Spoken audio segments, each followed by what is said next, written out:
Sir, ബംഗ്ലാദേശിലെ വിശേഷങ്ങളൊക്കെ അറിഞ്ഞോ? എന്താണ് പുതിയ വിശേഷങ്ങൾ? പുതിയ വിശേഷങ്ങൾ എന്ന് പറഞ്ഞാൽ ചെറുതായി കത്തിച്ച് തുടങ്ങിയത് ഇപ്പോൾ ചെറുതെന്ന് തോന്നും, കാരണം അതിനേക്കാളും വലിയ വലിയ തീയാണ് ഇപ്പോൾ അവിടെ ഇട്ടുകൊണ്ടിരിക്കുന്നത്.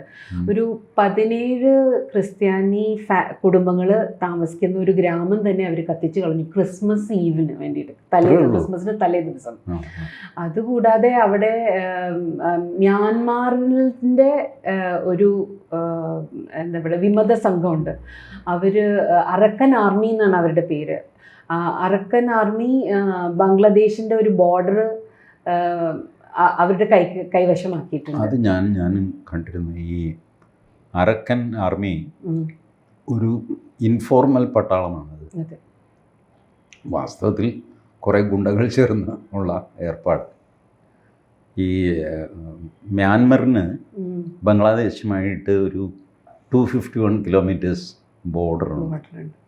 ആ ബോർഡർ ഇപ്പോൾ ഇവരുടെ നിയന്ത്രണത്തിലായി. ചുരുക്കി പറഞ്ഞാൽ ബംഗ്ലാദേശിന് ഇപ്പോൾ അവരുടെ border full India plus Arakan Army ഇങ്ങനെയായിട്ട് മാറി. അതിൻ്റെ ഒരു കുഴപ്പം, ഈ അരക്കൻ ആർമിയാണ് ഈ റോഹിംഗ്യകളെ അടിച്ചു ഓടിച്ചുകൊണ്ടിരുന്നത്. പോയി കടലിൽ ചാടാറുണ്ട്, അല്ലെങ്കിൽ ഇവിടെ വെച്ചുപോലും. ഈ രീതിയിൽ അവർക്ക് ഔദ്യോഗിക സ്റ്റാറ്റസ് ഒന്നുമില്ല.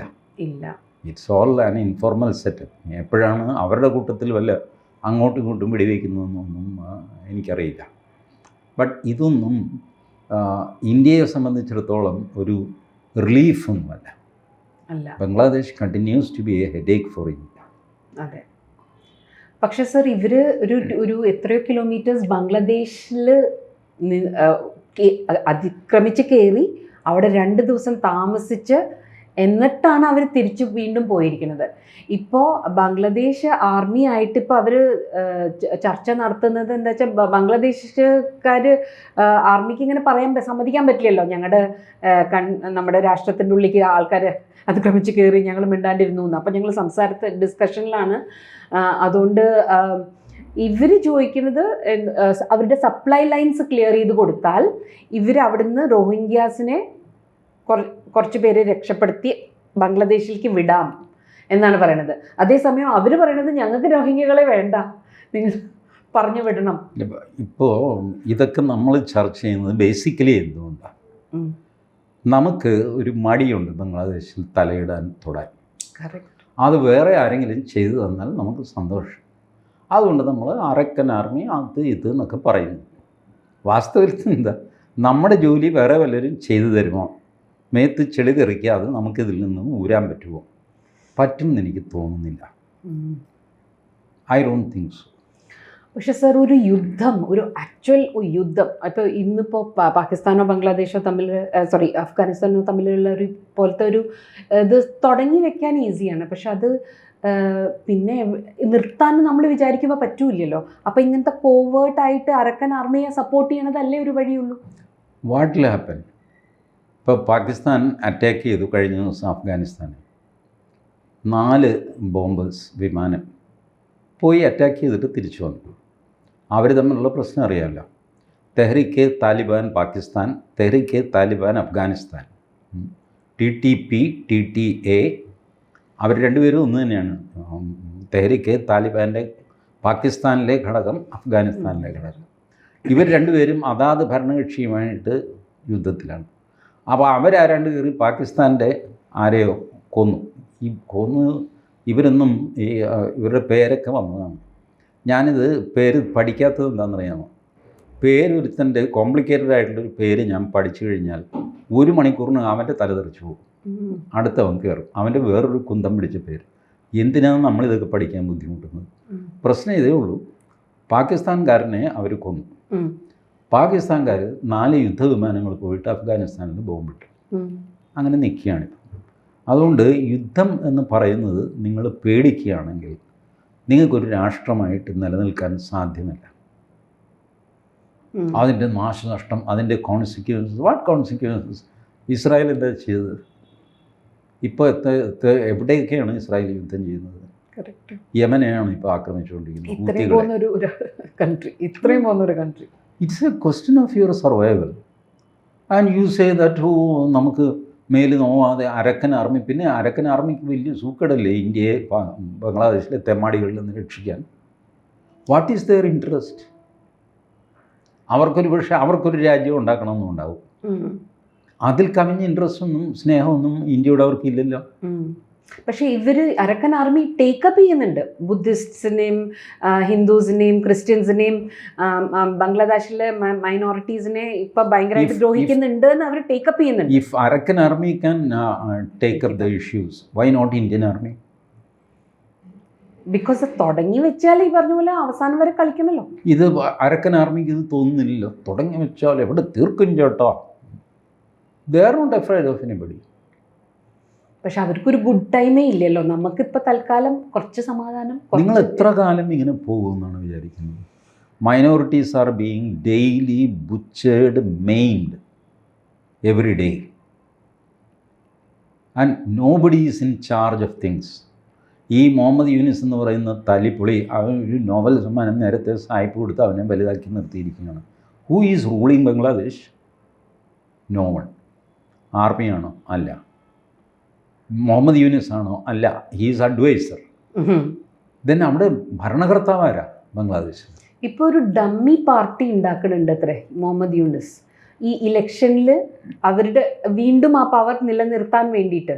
അതിൻ്റെ എതിരെ ഷെയ്ഖ് ഹസീനയുടെ മാത്രമല്ല ഓപ്പോസിഷൻ പാർട്ടീസും പറയുന്നുണ്ട്. ഇപ്പോൾ തന്നെ കാര്യങ്ങൾ ഒരു ഫ്ലാഷ് പോയിന്റിലേക്ക് നീങ്ങിക്കൊണ്ടിരിക്കുകയാണ്.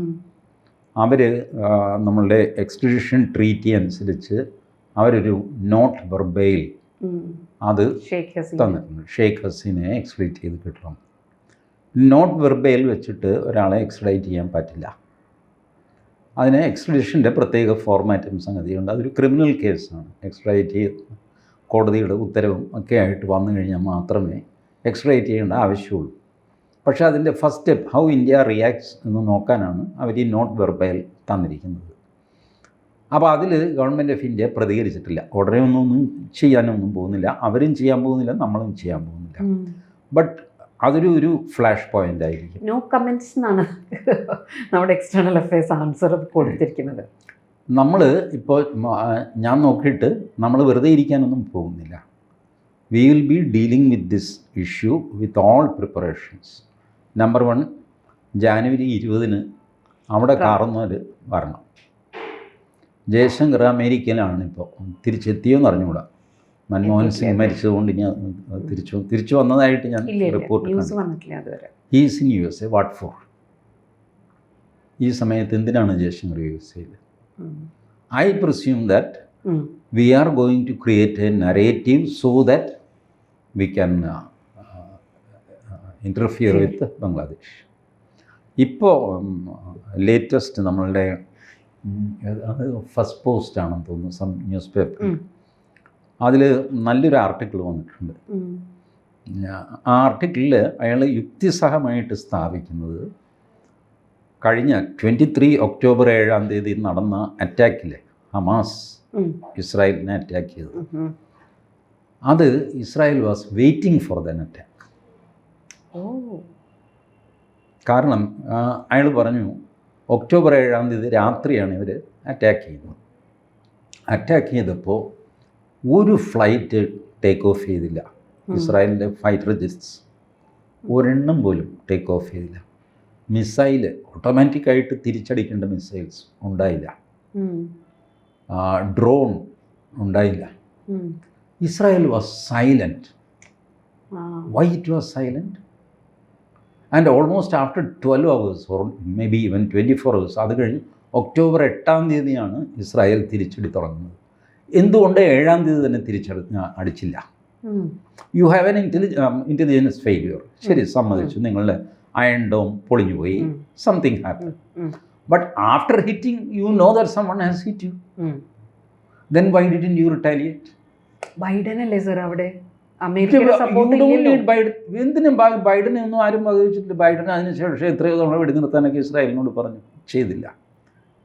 ഇങ്ങേര് ഈ സീക്വൻഷ്യലി സ്ഥാപിക്കുന്നത് ഇസ്രായേലിന് ഒരു ഡാമേജ് ആവശ്യമായിരുന്നു to attack Hamas in a disproportionate manner, so that the world will not speak against Israel. ഇപ്പോൾ ലോകത്ത് ഏത് രാജ്യം എന്ത് ചോദിച്ചു കഴിഞ്ഞാലും ഇസ്രായേൽ ചോദിക്കും ഒക്ടോബർ 7-ാം തീയതി നിങ്ങൾ എവിടെ പോയിരുന്നു രാത്രി? ചോദിക്കാൻ വേർ വെൻ അവർ people were killed, 1400 were killed, many were raped, then taken as hostage. So you had ഒരു നരേറ്റീവ് ഉണ്ട്. ഹമാസിനെ ഡിസ്പ്രപ്പോർഷനേറ്റ് ആയിട്ട് അറ്റാക്ക് ചെയ്യുന്നു. ഈ കേരളത്തിലിരുന്നുകൊണ്ട് ഞാൻ വരെ ഇസ്രായേലിനെ ന്യായീകരിക്കുന്നു. ഹമാസിന് അത് കിട്ടേണ്ടതാണ്. They should be finished. 50,000 പേരായി ചേട്ടാ മരിച്ചു ഹമാസ്. 50,000, 60,000, 1,00,000.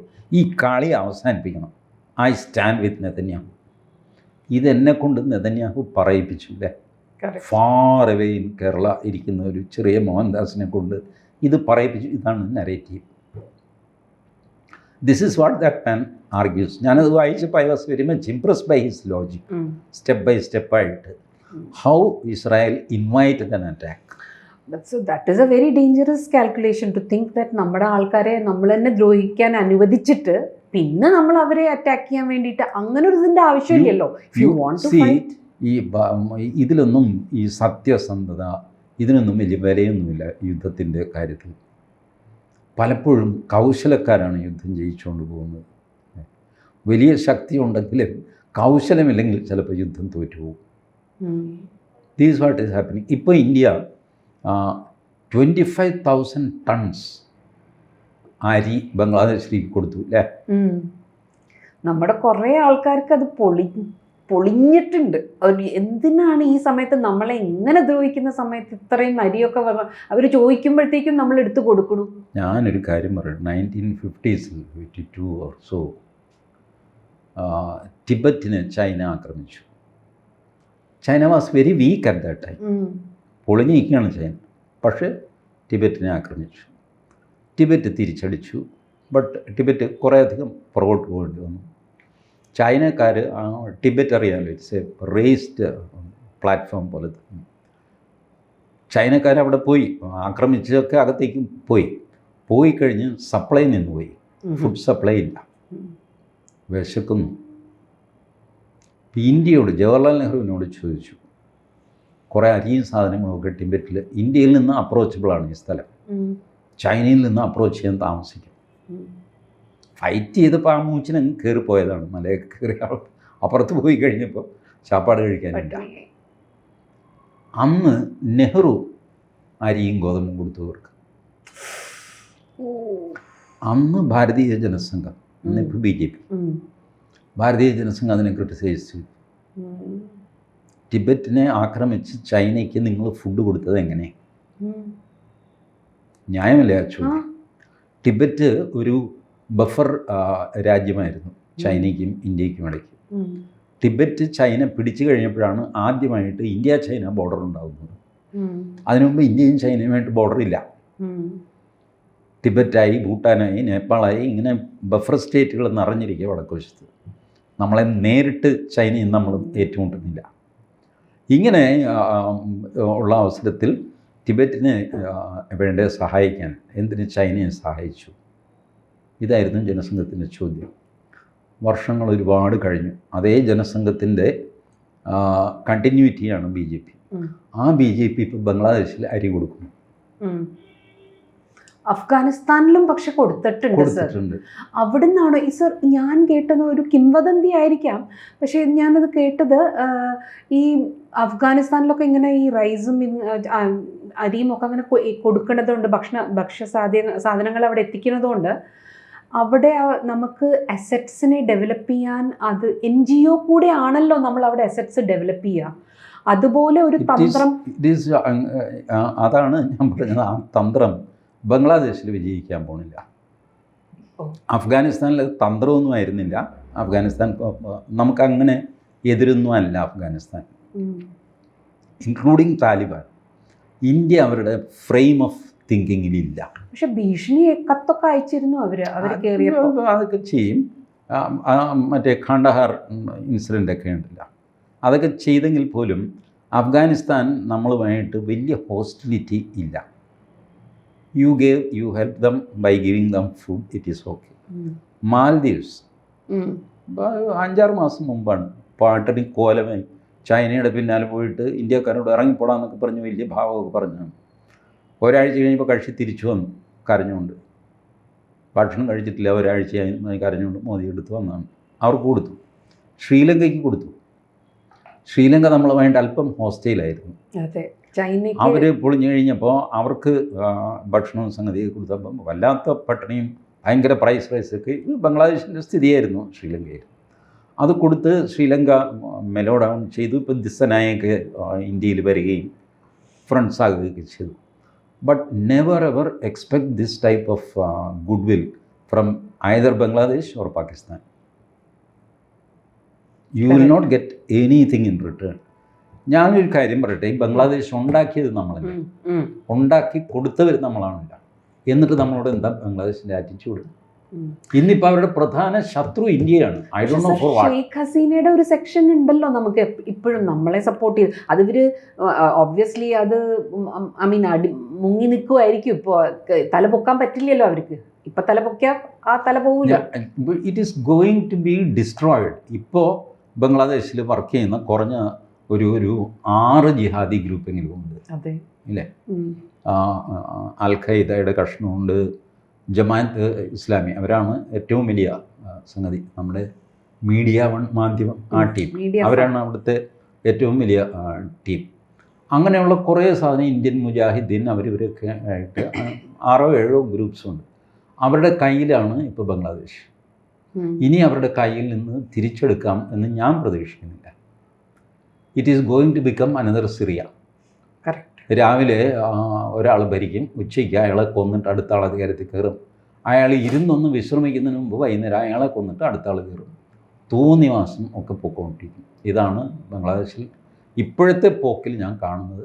അൺലെസ് ഒരു ഡ്രമാറ്റിക് എൻട്രി ഇന്ത്യയുടെ ഭാഗത്തു നിന്ന് ഉണ്ടായ, അത് ഉണ്ടാവാനുള്ള നരേറ്റീവ് ക്രിയേറ്റ് ചെയ്യാനുള്ള ഏർപ്പാടാണ് ജയശങ്കർ അടക്കം ചെയ്തുകൊണ്ടിരിക്കുന്നതെന്ന് ഞാൻ വിശ്വസിക്കുന്നു. അപ്പോഴത്തേക്ക് അതുവരെ അവർ എക്സ്പ്ലോഡ് ചെയ്യാതിരിക്കാനായിട്ടാണ് ഈ 25,000 ടൺ അരി അവർക്ക് കൊടുത്തിരിക്കുന്നത്.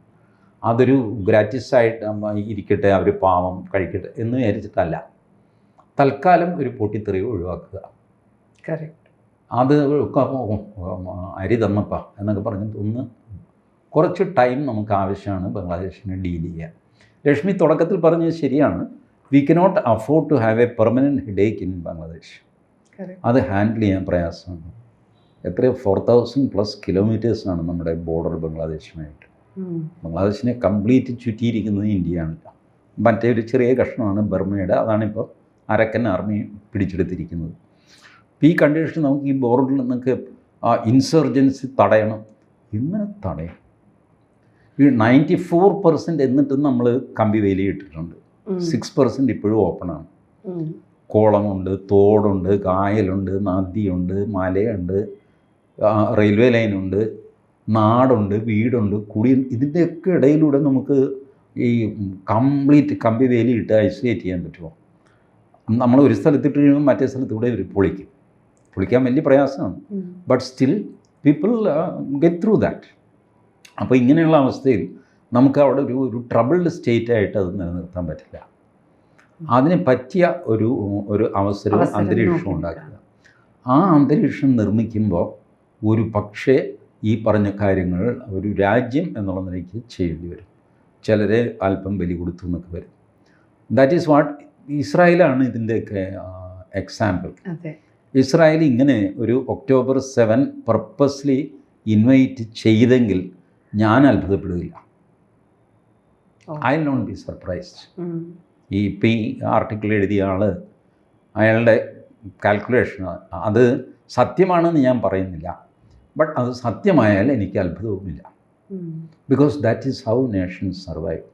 പക്ഷേ സർ, ഈ ബെഗർ ദേശ് എന്നാണ് ഇന്നത്തെ അവസ്ഥയിൽ അവരോട് പറയാം. ആ ബെഗർ ദേശിന് ഇതിൻ്റെ ഇടയിൽ ഇന്ത്യയിൽ വന്നിട്ട് യോഗിയെ കൊല്ലാനും മോദിയെ കൊല്ലാനും ഒക്കെ ആൾക്കാരെ വിടാനുള്ള ഒരു ഇതുണ്ട്. നമ്മുടെ ഇവിടെ കേരളത്തിൽ നിന്ന് കാസർഗോഡ് നിന്ന് ഒരാളെ പിടിച്ചു. That is Islam. അതാണ് ഇസ്ലാമിൻ്റെ പ്രത്യേകത. The way the radicalise your mind.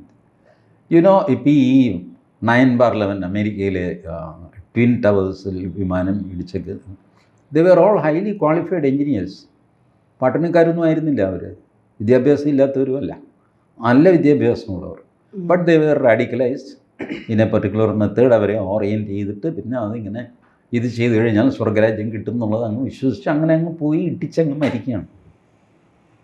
അപ്പോൾ അവർക്ക് അവരെ സംബന്ധിച്ചോളം ബംഗ്ലാദേശില്ല, ഇതില്ല, ഇന്ത്യയില്ല, ഒന്നുമില്ല. അവരെ സംബന്ധിച്ചോളം ഉമ്മത്ത്, ലോകം മുഴുവൻ ഇസ്ലാമാകുന്ന അവസ്ഥ, അതിന് ഒരു മേലധികാരി, അവിടുന്ന് പിന്നെ മുഹമ്മദ്, പിന്നെ അല്ലാഹു. ഇത് അവർ വിശ്വസിച്ചിരിക്കുന്നു. അവരുടെ എല്ലിൽ മജ്ജയിൽ വരെ ഈ വിശ്വാസം കയറിയിരിക്കുന്നു. പിന്നെ അവരെ മുൻപിൻ നോക്കാനൊന്നുമില്ല. ഏറ്റവും വേഗം മരിക്കുക എന്നുള്ളതാണ് അവരുടെ ആവശ്യം. കാരണം സ്വർഗത്തിൽ പോയിട്ട് വേറെ ഒരുപാട് കാര്യങ്ങൾ ചെയ്യാനുണ്ട്. ഈ ജീവിതമല്ല. നമ്മൾ മരിച്ചു കഴിയുമ്പോഴാണ് യഥാർത്ഥ ജീവിതം തുടങ്ങുന്നത്. ഇങ്ങനെ ഒരാൾ കൺവിൻസ്ഡായി തുനിഞ്ഞിറങ്ങി കഴിഞ്ഞാൽ നമ്മൾ എന്ത് ചെയ്യും? That is Islam. അതുകൊണ്ടാണ് ഈ Islamic fundamentalism is not the problem, Islam is the problem എന്ന് പലരും പറയുന്നു. ഇസ്ലാമിക് ഫണ്ടമെൻ്റലിസം അല്ല, ഇസ്ലാം തന്നെ അപകടകാരിയാണ്. അതുകൊണ്ട് കുറേ കൺട്രോൾ കൊണ്ടുവന്നുണ്ട് ഇപ്പോൾ ദുബായിലും അങ്ങനത്തെയൊക്കെ ഇതിൽ. ഇൻഫാക്ട് ഈ റാഡിക്കൽ എലമെൻസിനെയൊക്കെ അവർ സപ്രസ് ചെയ്ത് നിർത്തിയിരിക്കുകയാണ്. സൗദി അറേബ്യയിൽ, UAE ഒക്കെ അവർ മനഃപൂർവ്വം സപ്രസ് ചെയ്ത് നിർത്തിയിരിക്കുകയാണ്. ഇവിടെ ഈവൻ ഇൻ കേരള ഇസ്ലാമിലെ മോഡറേറ്റ് വിഭാഗങ്ങളായ മുസ്ലിം ലീഗ് ഇവരൊക്കെ കുറേയധികം സപ്രസ് ചെയ്ത് നിർത്തുകയാണ് മറ്റവരെ. ഇപ്പം നമ്മളെ മാക്സ് 7 എന്ന് പറയുന്ന സംഘടന എക്സർസൈസ് ചെയ്ത് ലോകം നന്നായി കളയും എന്ന് പറയും. അവരെ എക്സ്പോസ് ചെയ്ത് ആരാ? ആദ്യം എക്സ്പോസ് ചെയ്തത് മുസ്ലിം ലീഗാണ്. പിന്നെ സമസ്തക്കാർ പറഞ്ഞു ഡേഞ്ചറസ്, ഇത് പോപ്പുലർ ഫ്രണ്ടാണ് സാധനം എന്ന് പറയും. പിന്നെ ഞാനിങ്ങനെ പറഞ്ഞിട്ടില്ല എന്നും പറഞ്ഞു, കാരണം ജീവിച്ചു പോകേണ്ടത് നടക്കുക. അപ്പോൾ പലപ്പോഴും ഈ ഡബിൾ സ്പീക്കൊക്കെ ചെയ്യേണ്ടി വരും. To deal with a dangerous thing you may have to, ചിലപ്പോൾ ക്യാരറ്റ്, ചിലപ്പോൾ സ്റ്റിക്ക്, ഇത് മാറി മാറി ഉപയോഗിച്ചു എന്ന് വരും. പക്ഷെ കണ്ണിൽ കണ്ണ് നോക്കി ഇടാൻ പോണ ഒരാളാണ് ജാനുവരിയിൽ US കയറാൻ പോണത്. അവിടെ ഒരു ചാലഞ്ച് കൊടുക്കാൻ ഒരു സാധ്യത. Don't take him for granted. Trump നിങ്ങൾ വിചാരിക്കുന്ന പോലെ അങ്ങനെ അങ്ങ് ചെയ്യും എന്ന് എനിക്കിപ്പോഴും ഉറപ്പില്ല. ട്രംപിന് പ്രധാനം അമേരിക്കയാണ്. ട്രംപ് എന്തിന് ബംഗ്ലാദേശിനെ ഇന്ത്യയെ സഹായിക്കണം? ട്രംപ് ഈ കൊമേഴ്ഷ്യൽ ഇൻട്രസ്റ്റ് ഉണ്ടാവാം എന്നുള്ളതല്ലാതെ വേറെ എന്ത് ഇൻട്രസ്റ്റാണ്? അതുകൊണ്ട് അമേരിക്കൻ പ്രസിഡൻറ്റിനെ വിശ്വസിച്ചും ചൈനീസ് പ്രീമിയറെ വിശ്വസിച്ചു ഒന്നും നമ്മൾ നിൽക്കാൻ പാടില്ല. നമ്മൾ നമ്മുടെ സ്വന്തം കാലിൽ നിന്നാലേ നമുക്ക് നിലനിൽപ്പുണ്ടാവുള്ളൂ. That is what Israel is showing. Israel ആരെയും ഡിപ്പെൻഡ് ചെയ്യുന്നില്ല. ഇപ്പോൾ അമേരിക്ക അവരെ സപ്പോർട്ട് ചെയ്യുന്നു. എന്തുകൊണ്ട് സപ്പോർട്ട് ചെയ്യുന്നു? America needs Israel more than how Israel needs America. ആ രീതിയിലാണ് അവരുടെ കണക്ഷൻ അവർ ഡെവലപ്പ് ചെയ്തത്. ഇപ്പോഴല്ല, വർഷങ്ങളായിട്ട്. That is how they are successful. അപ്പോൾ 2025 അങ്ങനെ ഒരു മാറ്റം വരും എന്നുള്ള പ്രതീക്ഷയോടെ ഐ തിങ്ക് ബംഗ്ലാദേശിൽ ഒരു ആദ്യം നരേറ്റീവ് ചേഞ്ച് ഉണ്ടാകും. അതിനുശേഷം ആപ്കാ തക്താ പലട്ട് वो होगा. അതിനേക്കാളും കൂടുതൽ ഇനി ഒന്നും പറയാനില്ല. Thank you so much.